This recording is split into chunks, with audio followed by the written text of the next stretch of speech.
আওয়ামী লীগ সরকারের পতনের পর দেশের আর্থিক খাতে এসেছে বড় পরিবর্তন। রাজনৈতিক পটপরিবর্তনের পর ব্যাংক ও আর্থিক প্রতিষ্ঠানগুলো থেকে সন্দেহজনক লেনদেন বা এসটিআর রিপোর্টের সংখ্যা বেড়েছে রেকর্ড হারে। সদ্য সমাপ্ত ২০২৪-২৫ অর্থবছরে ব্যাংক, বিমা ও আর্থিক প্রতিষ্ঠানগুলো মোট ৩০,১৯৯টি সন্দেহজনক লেনদেনের রিপোর্ট জমা দিয়েছে, যা আগের অর্থবছরের ১৭,৩৪৫টির তুলনায় ১২,৮৫৪টি বেশি।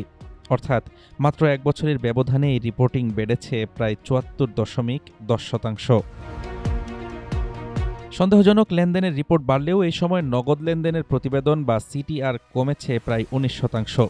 নিয়ম অনুযায়ী একদিনে কোনো অ্যাকাউন্ট থেকে ১০ লাখ বা তার বেশি টাকা জমা বা উত্তোলন করলে তা সিটিআর হিসেবে রিপোর্ট করতে হয়।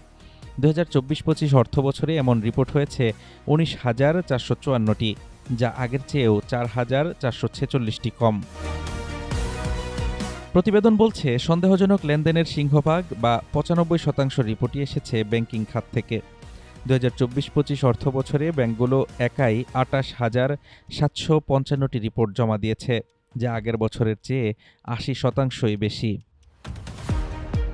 এদিকে এসব সন্দেহজনক তথ্যের ভিত্তিতে কাজ শুরু করেছে দেশের বিভিন্ন আইন প্রয়োগকারী সংস্থা।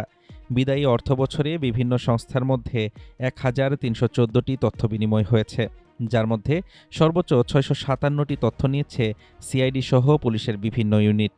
বাকি তথ্য গেছে দুদক ও এনবিআরের টেবিলে।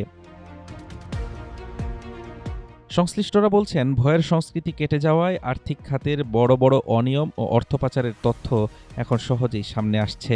তবে শুধু রিপোর্টের সংখ্যা বাড়ানোই নয়, এসব তথ্যের ভিত্তিতে অপরাধীদের বিরুদ্ধে কঠোর আইনি ব্যবস্থা নেওয়া নিশ্চিত করাই এখন সবচেয়ে বড় চ্যালেঞ্জ। হাফিজুর রহমান তুষার, ঢাকা টুডে।